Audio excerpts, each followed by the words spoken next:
Nous parlons éducation pour fermer les portes et fenêtres de Mirador Mix de ce samedi avec 224 objectifs 2023, en tout cas qui a décidé de prêter main forte comme les précédentes années aux élèves de Kouroussa. On en parle avec vous. Mohamed Ali Kondé, bonjour. Bonjour Khalil. Comment ça va? Très heureux de te retrouver. Oui, ça fait plaisir. Hein. Ça fait vraiment plaisir. Là, ça fait grandement plaisir. Ça fait longtemps qu'on n'a pas pris l'antenne ensemble. Vraiment.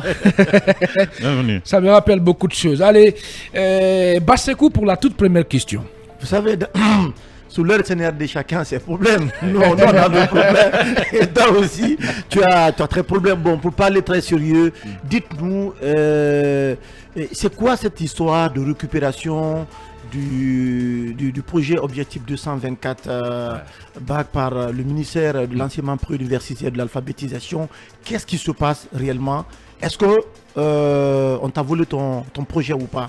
Droit dans les yeux. Hein. Tu réponds droit dans les yeux. Il n'y a pas de problème. Mais est-ce qu'il ne s'agirait pas d'abord de faire comprendre ce que c'est que 224 objectifs? Oui, c'est important. Allez-y. Par là. Oui. En réalité, ce sont des jeunes enseignants. Et pour l'occasion, je pense à Modou Baldé, à Ticha Troufman, à Kerno Amidousso, encore à Kouyaté, tous ces jeunes qui enseignent dans les écoles privées, donc qui gagnent leur vie qu'au nombre des heures qu'ils effectuent dans les écoles privées, qui acceptent quand même de refuser les privilèges des fins d'année, les internats payés ou les cours à domicile, des répétitions de candidats à domicile. Ils acceptent de laisser tout ça ici et accepter d'aller à l'intérieur du pays pour apporter un appui pédagogique et gratuitement aux élèves qui sont candidats aux différents examens, notamment le baccalauréat. Cette année donc, nous avons décidé d'aller dans la préfecture de Kouroussa pour une raison simple, la même qui nous a motivés depuis 5 ans, c'est que Kouroussa l'année dernière était la dernière préfecture avec 4 admis sur près de 500 candidats.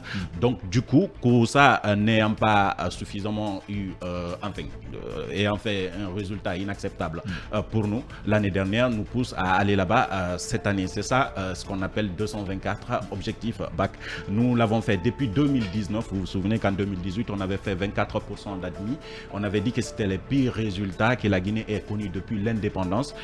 C'était sans savoir que 2022 allait arriver avec 9% d'admis au baccalauréat. Bien. Donc du coup en 2019 donc on a mobilisé des enseignants volontaires. À cette époque, la région de Mamou avait fait 13% d'admis. Nous sommes allés dans cette région, dans les 3 préfectures, Pita, Dalaba et puis Mamou. Mais après, on pensait qu'on allait se limiter là.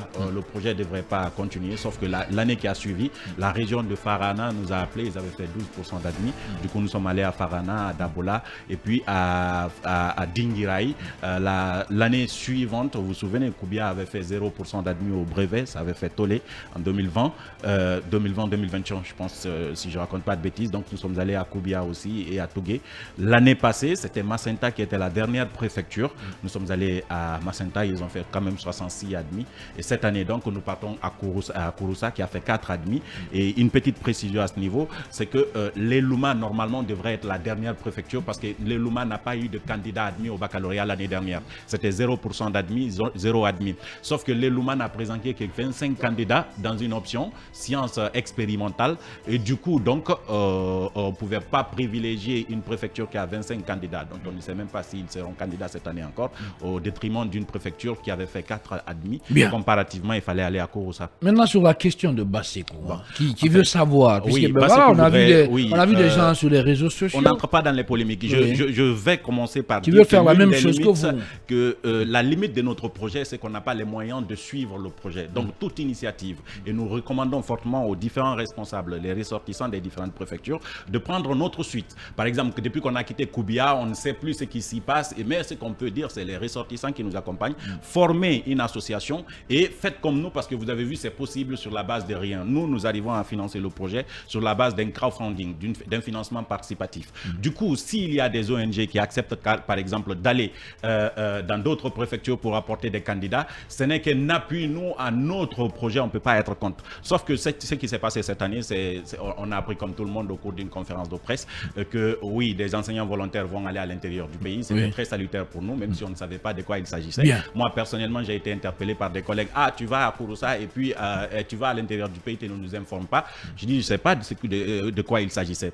Les personnes de mon équipe m'ont appelé. Ah, on a appris qu'il y a 650 millions donnés à des gens qui doivent aller à l'intérieur du pays. Et que, voilà, tu nous as rien dit. J'ai dit, les gars, je ne sais absolument rien du tout. Pour l'occasion, j'ai appelé le ministre.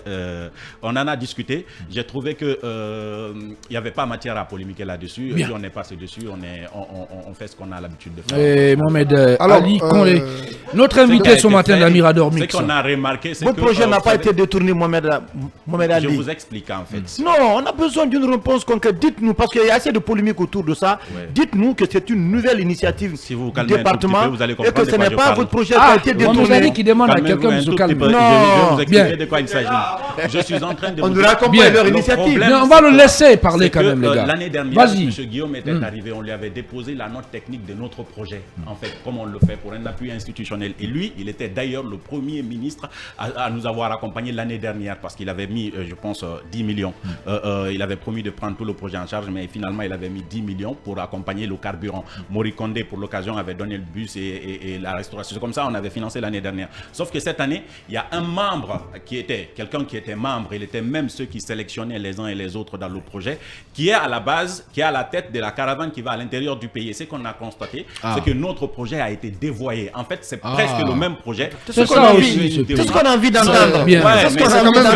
C'est pourquoi je vous dis Mohamed Ali, c'est ce qu'on a envie d'entendre. Aujourd'hui, le message est clair. Nous sommes en train de faire quelque chose qu'on fait depuis 5 ans. On a un besoin aujourd'hui d'aller à Kouroussa et donc nous sommes venus demander, comme on a l'habitude de le faire, une participation. Il y a toujours de la récupération des projets dans ce pays. Allons, s'il vous plaît, restons focus la question sur ce qu'il compte faire cette année, s'il vous plaît. Justement, la question que je voudrais quand même vous poser, c'est que dans quelques semaines, les examens nationaux vont débuter en Guinée. Quel est le point de la situation par rapport aux préparatifs concernant la localité qui a été choisie cette année pour aller prêter main forte à ces candidats pour leur réussite? Alors, ce que nous faisons, c'est d'être en contact avec les responsables parce que nous n'avons pas les moyens de maintenir les enseignants au-delà du nombre de jours que nous calculons dans le projet. Cette année, nous partons pour 22 jours. Avant, on partait pour 10 jours, ensuite 15 jours. Cette année, nous avons décidé d'aller sur 22 jours, à peu près un mois, puisqu'il y a des activités communautaires que nous faisons. Alors, il y a un système qui avait été élaboré par des enseignants. La pédagogie consiste à rassembler l'ensemble des sujets de ces 10, 15, 20 dernières années et à travailler avec les enfants. Donc, c'est un vaste programme de révision. Nous ne venons pas les enseigner. Par exemple, aujourd'hui, avant-hier, on était en contact avec la directrice préfectorale de l'éducation de là-bas qui a mobilisé les enseignants. Nous venons nous mettre à leur disposition. On scinde les élèves en des groupes pédagogiques et après, on travaille avec eux sur les anciens sujets. Chaque sujet, de quelque matière que cela soit, ramène à une section ou à un chapitre du programme. Ce qui permet en un temps record aux enfants à travers les sujets, donc de façon pratique, étudier presque tout le programme. C'est possible. C'est comme ça nous travaillons. Donc nous partons cette année pour 22 jours à Kouroussa et ça démarre à partir du la logistique, quelques financements, je pense que c'est important aussi, ce volet. C'est d'où nous sommes en train nous venons dans cette émission pour essayer de lancer un appel. Justement, on a 3 lignes fondamentales dans le financement du projet. C'est le déplacement. Donc le transport, c'est l'hébergement et puis la restauration. Aujourd'hui, le point est que il y a 2 ou 3 personnes et c'est l'occasion de les remercier c'est l'occasion de les remercier pour ce qu'ils ont fait. Je pense par exemple au directeur des garages du gouvernement qui a mis un bus à notre disposition, M. Senkoum et son adjoint, M. Alexis, des garages du gouvernement. On a un bus de 30 places, nous sommes moins de 30 cette année à Kouroussa. Mais le problème, c'est que c'est le bus. On doit payer le chauffeur et on doit payer le carburant, du coup. Et donc, on lance un appel pour le carburant. Ça, c'est dans le domaine du transport. On a consulté les ressortissants de Kouroussa qui sont là-bas, qui doivent prendre en charge, héberger justement les volontaires qui doivent venir. C'est pas acquis, mais je pense que nous avons une réunion avec eux peut-être dans les prochains jours pour savoir ce que ça va donner. On a aussi un besoin là. Il y a de la restauration également pour les 22 personnes parce que vous savez, il y a des gens qui ne quittent jamais Conakry. Donc quand vous les prenez, vous les envoyez dans des zones comme Kouroussa où il faut excessivement chaud. Il y a d'autres problèmes qui peuvent se poser d'ordre sanitaire par moment. Donc la restauration, on y veille et donc on fait en sorte que la restauration reste presque ce que nous mangeons afin qu'il n'y ait pas de changement fondamental parce qu'on a une expérience dans ça. On demande de l'aide dans ce cadre-là aussi. Mamoudou Babila Keita. Voilà, je ne sais pas si c'est du thé ou du café que je vais le servir ce Pour ça matin. aussi. Merci d'avoir pensé à ma préfecture. D'ailleurs, cette initiative, nous l'avons fait en 2012. Ouais. En 2012. Vous donnez combien en guise de contribution? Peut-être ça va venir. 2 000 €. Ma participation. Bien, allez-y. Ma Votre question. participation aussi, ça peut ne pas être financière. Oui. Je peux apporter beaucoup d'autres. D'accord. 2012, il y a une association qu'on appelle AJDK, l'Association des jeunes pour le développement de Kouroussa, Pour ça, oui. qui avait entrepris chaque année d'ailleurs cette démarche. Il y a un professeur à la retraite à Kouroussa qu'on appelle M. Ikassé, vous pouvez le contacter, il appartient aujourd'hui à la société civile. Au-delà, il y a cette autre association ici à Conakry qu'on appelle FADEC.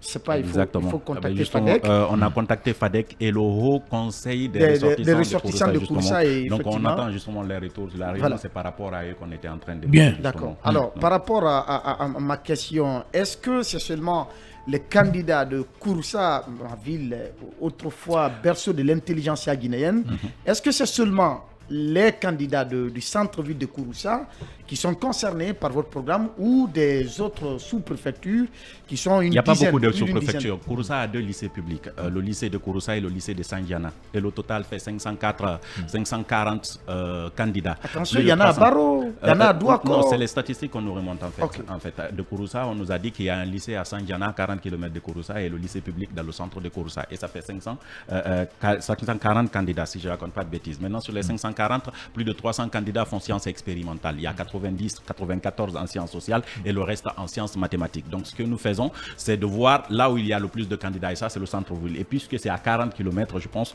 il y a une situation qui fait, enfin, il y a une situation qui pose au niveau de la direction préfectorale qui doit permettre un regroupement de l'ensemble des candidats, parce que c'est ça le profil, de l'ensemble des candidats de Kouroussa au centre-ville là-bas, puisque les centres d'examen se trouvent en ville, donc les ramener afin de faire cette révision pendant les 22 jours avec eux. D'accord. Allez-y, Basekou.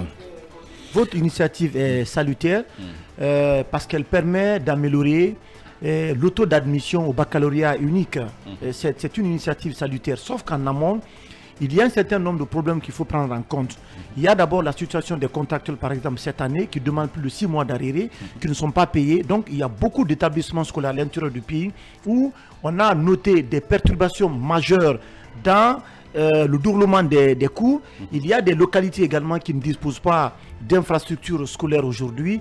Quelle est l'efficacité aujourd'hui de votre projet, de votre initiative, si des perturbations majeures sont constatées dans le déroulement des cours, s'il y a des localités qui ne disposent pas encore d'école, est-ce que vous ne pensez pas peut-être que c'est un coup d'épée dans l'eau, que c'est vraiment un sérieux problème aujourd'hui qu'il faut prendre en compte? Si vous voulez qu'on évalue les problèmes du système éducatif, vous verrez que nous, non, on ne devrait même pas exister. en fait, juste, vous allez comprendre de quoi je suis en train de parler. ce que je on va le laisser. Ce sont des problèmes, oui. ce sont des problèmes récents. Mais en fait, la Guinée a besoin d'un... Non, le déficit d'enseignants, les problèmes d'infrastructures scolaires, oui, ce ne sont pas... Est-ce qu'en somme, Mohamed Ali, pour un peu résumer sa question, c'est pas centrer sa question, est-ce que tous ces problèmes-là ne risquent pas, disons, de fragiliser un peu votre initiative? Voilà. C'est parce qu'il y a ces problèmes-là que nous existons. J'ai l'habitude de dire aux uns et aux autres que justement, lorsque tout va bien, nous, on n'existe pas, on ne devrait pas exister. Ce projet-là a été conçu pour les maisons, pour les sous-préfectures, pour les endroits inaccessibles. C'est justement parce qu'il y a ces problèmes. Et nous, la solution-là n'est pas une solution structurelle, c'est une solution conjoncturelle. Si on pouvait, on peut le faire autrement. Peut-être une prochaine fois, je vous dirai quel est le contenu réel du projet. Mais aujourd'hui, si on va sur les statistiques, la Guinée a, par préfecture, besoin de plus de 400 enseignants à recruter, ce qui fait au total 18-19 000 candidats. Il y en a qui sont aussi allés à la retraite, donc au lieu, on est dans l'ordre de 22 000 enseignants devant être recrutés. Et pourtant, les élèves sont évalués au même niveau. En fait, le sujet est général pour les candidats de Kouroussa et de Conakry. Sauf qu'à Conakry, quand un élève n'est pas satisfait de son prof de maths, il peut aller dans une autre école, prendre un répétiteur, il peut intégrer un groupe parce qu'il cherche un bon professeur, même pas un professeur. À Kouroussa, même quand vous avez l'argent, vous n'avez pas de bons professeurs en fait. C'est un exemple. Il y a des matières en sciences expérimentales, par exemple, où les biologistes ne sont pas nombreux. Donc, à travers le pays, il n'y en a pas beaucoup. Et donc, nous faisons à travers la solidarité, parce qu'il n'y a aucune institution derrière, il n'y a aucun soutien sauf ce qu'on fait là. Et j'ai l'habitude de dire que c'est un projet des médias. C'est quand nous communiquons que les les uns et les autres nous viennent en aide pour l'occasion et on essaie de le faire. Mais avec ça, nous avons réussi à faire un certain nombre de choses. Rappelez-vous qu'en 2020, on avait fait les cours vides. Lorsque les cours ont été arrêtés, on a produit des cours vidéo qu'on a diffusés sur Espace à l'époque et les élèves, ils l'ont vu. Le gouvernement a tenté de reproduire sur la RTG, souvenez-vous. Actuellement, nous sommes en train de faire e-learning. Les enseignants qui vont aller à cours, ça sont les mêmes enseignants qui produisent des cours actuellement et qui sont diffusés à la télé. Mais s'il existe également sur e-learning.com avec la participation de l'Ansouten qui nous ont soutenus pour la première fois. Cette année-là, les cours sont diffusés à Dioma à partir de 5 heures, je pense. Nous avons fait les cours de l'après-midi ou à Conakry, puisqu'on nous dit vous partez à l'intérieur, vous nous laissez ici. Donc chaque week-end, nous prenons des candidats, nous les faisons réviser les samedis et les dimanches. Ça aussi, ça fait partie de ce que nous faisons. Nous avons chapeau les filles également que nous consacrons à nos jeunes sœurs qui sont à l'intérieur du pays, qui ont plus de difficultés, qui ont plus de difficultés à l'intérieur du pays que les candidates qui sont à Conakry et même qui sont ailleurs. Donc, nous essayons à la hauteur de ce que nous pouvons de développer certains projets, mais nous ne sommes pas le gouvernement et l'État l'éducation est un rôle, est une priorité, donc est une prérogative régalienne de l'État. C'est l'État qui devrait s'assurer que chaque Guinéen ait l'éducation qu'il faut. C'est pas nous. Nous faisons en guise de solidarité. Donc, si tout passait très bien, encore une fois, je le répète, nous, on n'existerait pas. Bien. Allez, Mohamed Ali Condé est responsable de l'ONG 224 Objectifs BAC 2023. Merci beaucoup. Allez, merci d'avoir répondu à notre invitation. Merci beaucoup. Allez, Khalil. 224. Tu devrais me demander de laisser un numéro puisque c'est une oui, justement, peut-être vous avez un numéro Orange Money. Oui, bien sûr. Oui. Alors, comme je l'ai dit tout à l'heure, nous sommes en train effectivement de vraiment mobiliser les ressources pour aller à partir de mardi. Oui. Pour ceux qui veulent nous soutenir, le numéro c'est le 627 66 66 26. 627 66 66 26. J'apporte une précision. Il n'est pas fondamental que ce soit de l'argent. Si vous avez de logement à Kouroussa, eh bien proposez-nous-en. Si vous avez un litre de carburant, venez avec. Si vous avez un sac de riz, nous sommes preneurs en nature. C'est comme ça on finance le projet. Et voilà, merci beaucoup. Merci beaucoup Mohamed Ali Condé, voilà, 224 Objectifs BAC 2023 qui veut prêter main forte aux élèves de Kouroussa. C'est dans le cadre, aux candidats de Kouroussa bien entendu, au compte des examens 2023. Tout le plaisir a été pour nous de vous recevoir. Mesdames et messieurs, vous l'avez compris, nous voici sur la ligne d'arrivée de ce numéro de Mirador Mix. Il a été conduit aux opérations techniques par le colosse Ahmed Tidiane Camara. À la régie, c'est le Golden Boy Ali Badra Kourouma qui nous a accompagnés. Lundi, si tout va bien, c'est le géniteur de la révolution médiatique en Guinée, Abaka Diallo, que vous allez retrouver aux commandes de cette émission. D'ici là, prenez soin de vous et travaillons tous à la beauté de la Guinée. Et ensemble, restons concentrés.